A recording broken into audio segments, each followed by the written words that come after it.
For the dream in particular, I did end up doing the storyboards myself, and yeah, I'm not an artist. I'm not a gifted drafts person by any means.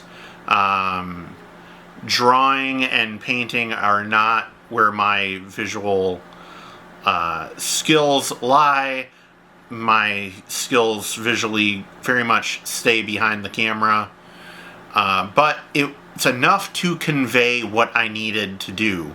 And I knew the most important thing with the visuals for this one in particular was the fact that one of the biggest rules for visual storytelling and shooting is the 180-degree rule. And that's keeping the camera on one side of all of the action. And if you were going to cross that, then that means you have to change your perspective completely. And so that means I needed to have the coverage of Shane and Kofi.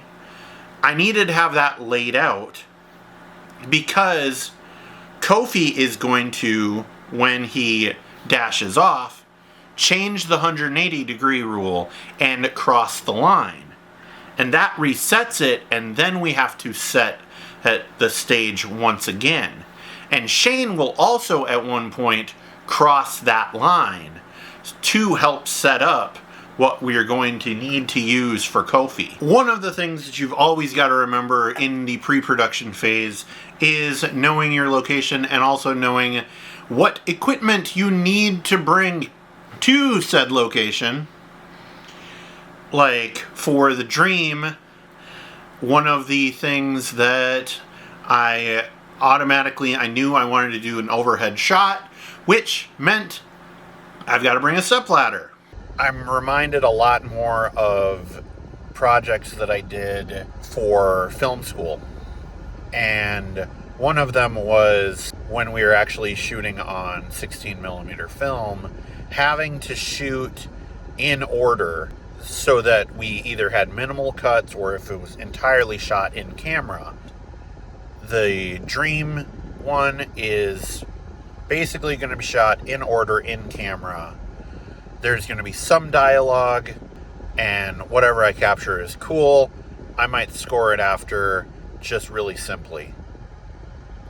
We finally have some clarity on when I'm going to film the first of the shorts, which is the dream.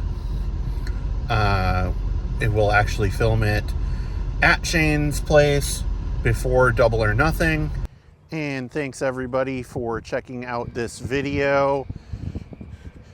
Make sure to subscribe on the Patreon. $1 is your thank you tier and $3 is early access. The dream should be up already if you want to check out the film that we're talking about in this episode, and it should be released fully next week.